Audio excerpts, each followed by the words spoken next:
یہ ضروری تو نہیں کہ جو دعائیں آپ اللہ تعالیٰ سے مانگتے ہیں وہ اسی ٹائم قبول ہوں اور آپ کو اسی ٹائم مل جائے، اور یہ بھی ضروری نہیں کہ جو آپ کے نصیب میں لکھا ہی نہ ہو وہ آپ کو دعا مانگنے کے بعد بھی نہ ملے۔ ہو سکتا ہے کہ دعا مانگنے کے بعد نصیب میں نہ لکھی گئی چیز بھی آپ کو مل جائے۔ یہ ساری وقت کی ترتیب ہے، یہ سب کچھ اللہ تعالیٰ کا منصوبہ ہے۔ تمہارے سوچے ہوئے وقت کے مطابق اگر کچھ نہ بھی ہوا تو کوئی بات نہیں، تو ہو سکتا ہے وہ کچھ دیر کے بعد ہو جائے، اور جب بھی ہو تمہاری مرضی کے مطابق ہو۔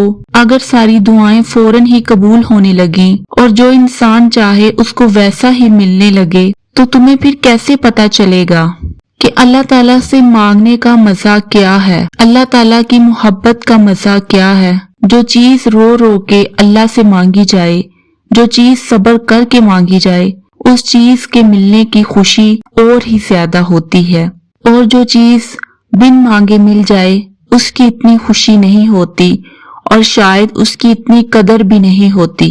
اگر تم رات کو نیند آنکھوں میں لے کے سو جاؤ تو تمہیں کیسے پتا چلے گا کہ رات کے ٹائم اللہ اور اس کے بندے کی گفتگو کا مزہ کیسا ہے؟ اللہ تمہاری ساری دعائیں سنتا ہے، اور جو تمہارے حق میں ٹھیک ہوں وہ قبول بھی کرتا ہے، اور اگر کچھ دعائیں ابھی قبول نہیں ہوئی تو سمجھ لو کہ یہ وقت آزمائش ہے۔ تم بس اللہ سے نا امید نہ ہونا اور انتظار کرنا، اور تمہارا دل سکون پالے گا جب تم صبر کر لوگے اور یہ سوچو گے کہ جو بھی ہوگا اللہ کی رضا سے ہوگا۔ اگر دل کو حقیقت پر منانا مشکل ہو گیا ہے تو پھر اس کو منا لو جو حقیقت کو بدلنے پر قادر ہے، اور اس کو منانے کی بس ایک ہی تدبیر ہے۔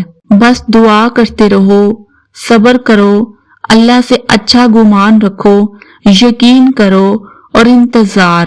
ہر چیز کو کسی نہ کسی مقصد کے تحت تم سے وابستہ یا پھر تم سے دور کیا جاتا ہے، وہ مقصد صرف اللہ ہی کی ذات جانتی ہے۔ بس تم مطمئن رہو، جس کے ہاتھ میں تمہارا نصیب ہے وہ تو بادشاہوں کا بادشاہ ہے، وہ تو معجزوں کا بادشاہ ہے، اس سے بہتر کوئی لکھ نہیں سکتا تمہارا نصیب، اور وہ ضرور معجزہ کرے گا۔ وہ تو کہانی کا رخ جب چاہے جہاں چاہے موڑ سکتا ہے، وہ نصیب کا ہر لفظ بدل سکتا ہے، وہ تمہارا پرانا نصیب ہٹا کر نیا نصیب بھی لکھ سکتا ہے، اور زندگی کا ہر پہلو تمہاری چاہت کے مطابق بدل سکتا ہے۔ تم اس کو منا لو، تم تہجد کے ٹائم اٹھ کر اس کو منا لو، تم اس کی مان لو، وہ تمہاری مان لے گا۔ پیارے بہن بھائیوں، میری اللہ پاک سے دعا ہے کہ جو لوگ اس ٹائم شدید تکلیف میں ہیں، مشکلوں میں ہیں، وہ چاہتے ہیں کہ کسی طرح سے ان کی دعائیں قبول ہو جائے،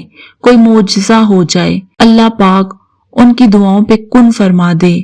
آمین ثم آمین۔